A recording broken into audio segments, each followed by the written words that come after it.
Hello, this is Mr. Mobility. RCS, or Rich Communication Service, is pretty much an advanced version of SMS and MMS. SMS is that global standard of text messaging that every carrier supports, every phone supports. It's been limited by the fact that all you can send is text. That's all. No images, no stickers, no reactions, nothing. It's just plain old boring text. Now, RCS, Rich Communication Services, has come to spice SMS up. Think of it this way. SMS, but with all the advanced features that come with Telegram, FaceTime, and WhatsApp. So you can send emojis, you can share stickers, you can respond with reactions, you get read messages, you get to know when the other person is typing at the other end. Pretty much RCS is all of that. What makes it special is that it's carrier supported. So you do not need to install a third-party app like WhatsApp or Telegram. If your carrier or your mobile network operator supports RCS, it works right in the messaging app of your phone. That's the beauty. It has universal compatibility or interoperability. Originally, RCS was available only on Android smartphones because it was championed by Google.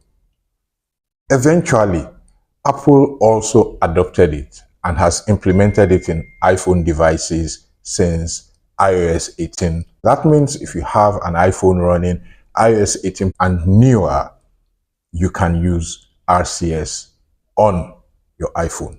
It is safe to say at this point that RCS is pretty much universally interoperable. That means there are no barriers across mobile operating platforms anymore. Android is in, Apple is in.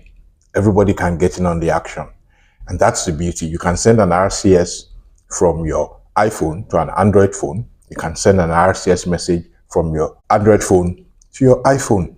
That's the beauty, that now the barriers are broken. You don't need a third-party service, a third-party app to be able to share rich messages with media content. As of today, RCS from Android to Android has end-to-end encryption, but between Android and iOS, that has not been implemented yet. You do not have that full level of security, even though you can send messages across both platforms. Also, RCS is available for businesses to use, to reach out to prospects, to provide customer support.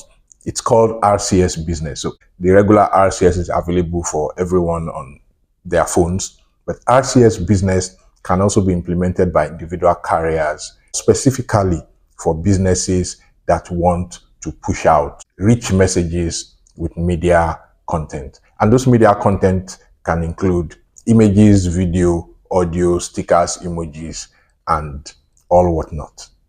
Unlike SMS, RCS requires an internet connection. So you either have mobile network data on your phone or you're connected to a Wi-Fi network for RCS to work on your device. Some of the challenges that you might face include if you're using an older Android or iPhone that is not supported, you might not be able to use RCS on that device. So the newer the model of your smartphone is, the greater the chances that you'll be able to use RCS on it. How can you tell if your phone supports RCS? Go to your messages, get to the settings, and check. If your carrier supports RCS and your phone supports RCS, you will find RCS chats listed in there in your messages. The same thing applies to iPhone devices. You go to the settings of your iPhone, type RCS into the search bar there. It will show you the location for your RCS settings. You go there. If you see it there, you can enable it, you can disable it. If you do not see it there, it's either your phone does not support RCS or your carrier does not support RCS. But this is the future of SMS, and perhaps it is the future of messaging on our smartphones. Finally, a messaging platform that everyone can use. Let me know if you have other questions about RCS messaging, and I'll be happy to help. Don't forget to like this video, share it with your friends, follow my channel, turn on your notifications. I'll see you next time.